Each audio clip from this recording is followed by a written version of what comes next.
Oi meninas, tudo bom? Sejam todos muito bem-vindos a mais um episódio do nosso Classe A Inspira. E hoje é sexta-feira é dia de Classe A Inspira Convida e o nosso convidado é o professor Felipe de Geografia. Felipe, o Inspira está nas suas mãos, agora fica à vontade.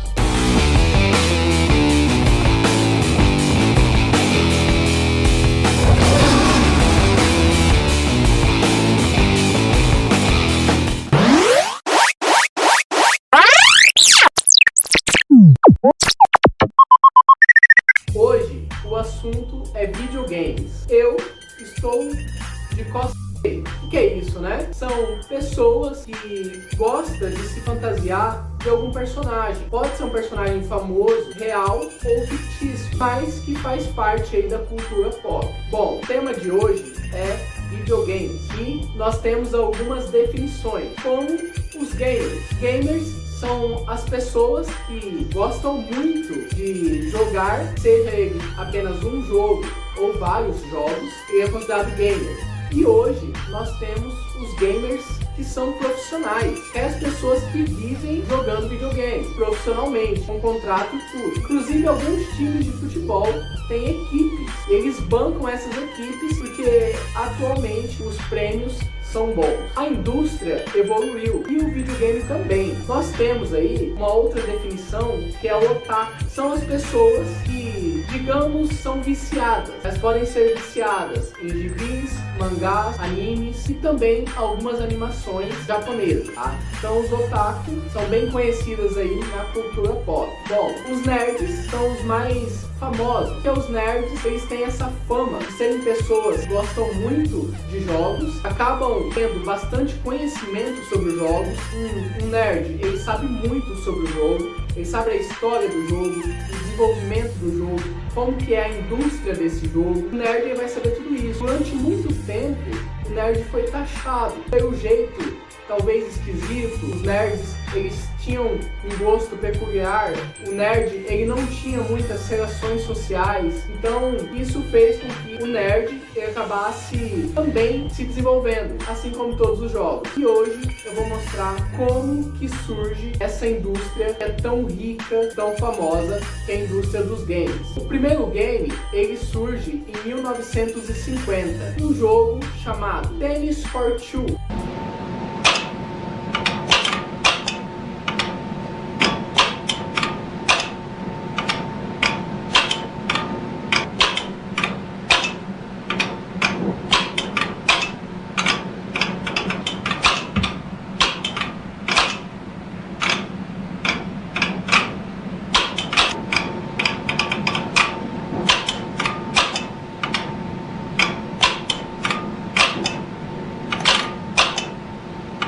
Ele foi criado por militares, ele tinha mais ou menos 4 metros e foi criado nos Estados Unidos. Depois, nós temos aí, na década de 70, a entrada de um outro videogame, que é o Odyssey. Olá, eu vim para mostrar Odyssey. Você sabe o que é Odyssey? Odyssey é um novo e fantástico videogame da Philips. Pode ser ligado num televisor como o seu. É programável e vem com tudo o que você precisa para jogar. Inclusive um teclado alfanumérico. É realmente notável. Dezenas de jogos com muita ação e emoção. Jogos esportivos, educativos, estratégicos e os incríveis jogos de ação. Todos capazes de surpreender a sua fantasia. E muitos outros jogos virão. Não esqueça, Odyssey, o videogame da Philips. E esse foi o primeiro game que foi comercializado, ou seja, ele foi vendido. Ele fazia frente à TV, também estava sendo lançada nessa mesma época. O videogame Odyssey foi um fenômeno de vendas na época, mas ele tinha um preço muito alto, porque não tínhamos ainda a tecnologia que nós temos hoje para produção. Então a produção era muito devagar, né? A gente acabava não produzindo em grande escala. A Ford acabou comercializando também o Odyssey. Depois nós temos o fenômeno de vendas, né? Que é o Pac-Man.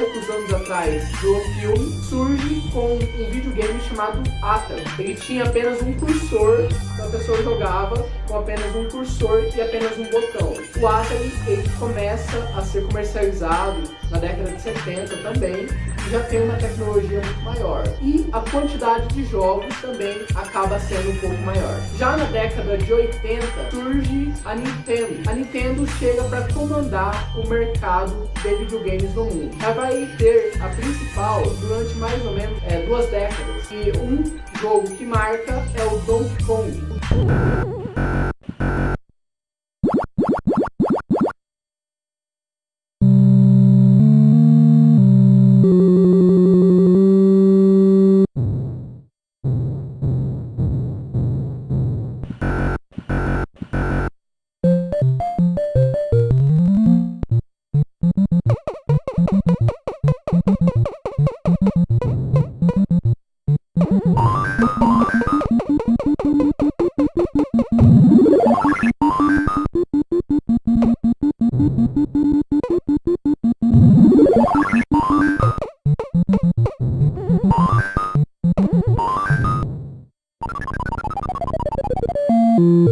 Donkey Kong, depois, ele vai dar origem ao encanador, que é o Mario, que a gente conhece bastante. Já na década de 90, vai surgir o Super Nintendo.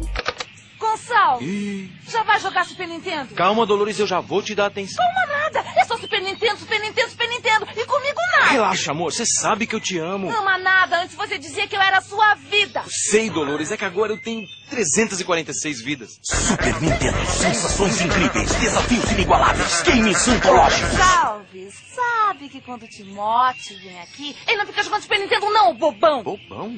É Nintendo ou nada. É esse console aqui. O Super Nintendo é um fenômeno de vendas. Por quê? Porque ele acaba mudando o gráfico. O gráfico que antes era um pouco fraco, ele surge com uma tecnologia maior. Então, os personagens nos games, nos jogos, eles começam a ter 2 dimensões. Ou seja, o personagem consegue ir para trás na mesma tela. Antes não tinha isso. O personagem ia só para frente. Agora não. Com o Super Nintendo. E depois a Sega lançando aí o Mega Drive. Mega quer dizer muito. O 16 bits mais vendido do Brasil. Isso é Mega. Mais de 280 jogos lançados. Isso é Mega. Mega Drive.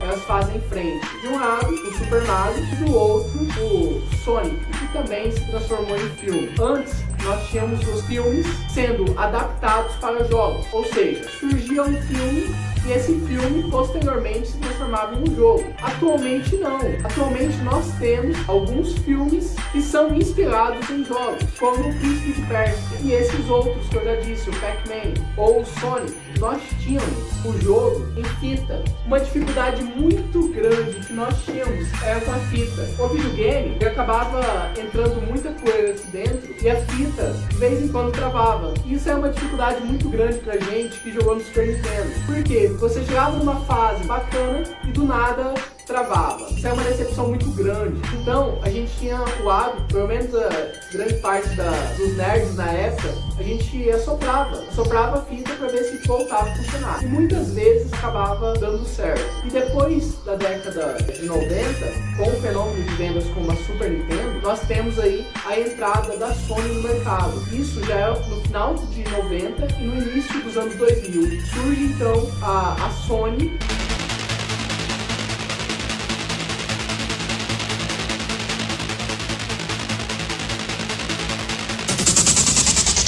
A Sony entra com a ideia de CD, então começa a ter CD nos videogames. E isso é uma revolução no mercado. Revoluciona todo o mercado, porque a Sony ela vai quebrar tanto a Nintendo quanto a Sega. E essas duas que antes fez frente na década de 80 e 90, hoje já perdem para a Sony. Então a Sony entra no mercado com o PlayStation 1 e ela vai conseguir dominar o mercado. A Sega ela vai lançar um outro game, né, com console, na verdade, que é o Sega Saturn, mas ele não consegue emplacar em vendas. Não consegue porque o CD ele veio para revolucionar o mercado. No início da década de 2000, a Sony continua o seu desenvolvimento para continuar a desenvolver o seu console, o seu game. Então o seu game ele começa a desenvolver o CD e principalmente a jogabilidade de todos os jogos. Fica muito mais nítido, a torcida começa a ter uma interação.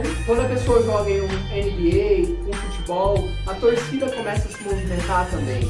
Isso é um marco. Então o PlayStation 2 ele entra com essa nova lógica de fazer com que um carro de corrida ele consiga perceber que existe grama ao redor. Então isso trouxe uma tecnologia muito grande, isso aumentou o mercado. A Nintendo não vai ficar atrás e vai lançar o GameCube. O GameCube que, na ideia da Nintendo, ele vai ter uma jogabilidade boa e vai ter um número maior de controles. Ou seja, mais ou menos 4 pessoas vai conseguir jogar ao mesmo tempo. Passando isso, a Sony, que não deixa de produzir tecnologia nunca, ela vai conseguir lançar o PlayStation 3. Ao mesmo tempo, a Nintendo, em sua última cartada, já entrando numa fase de falência, ela vai lançar o Nintendo Wii, que é um jogo que você tem que ter uma articulação com a TV. Então, se você vai jogar tênis, você precisa fazer os movimentos de tênis.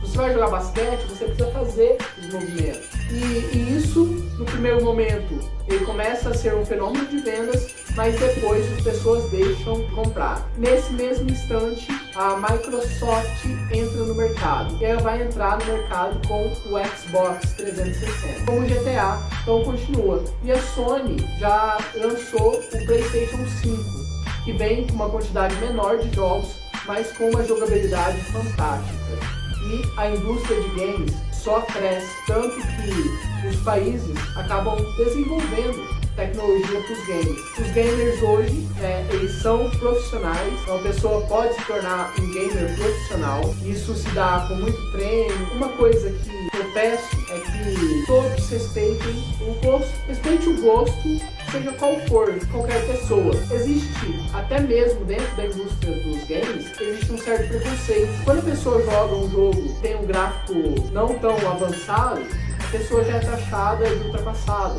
E quando a pessoa começa a jogar qualquer que seja o jogo, ela entra dentro do jogo como uma forma de interagir com o game, sabe? A pessoa se envolve com isso. Pode ser que depois a pessoa já não goste mais desse jogo, mas nesse momento que ela entrou no jogo, ela se envolveu com o game. Então, não é interessante você criticar o jogo que o outro joga, mas sim trocar ideias e tentar contribuir para que você entenda como que é esse jogo, tá bom? Então, pessoal, muito obrigado por você ter assistido. A indústria de games é fantástica e você, não importa a sua idade, jogue o jogo que você vai ver, você vai conseguir distrair e é muito bom.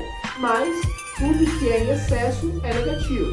Então, pessoal, você que ainda estuda tem que ter um tempo certinho para jogar, tá? Não pode jogar demais, mas você tem que ter um tempo aí de jogo. Forte abraço, se cuide. Muito obrigado por você ter assistido até o final.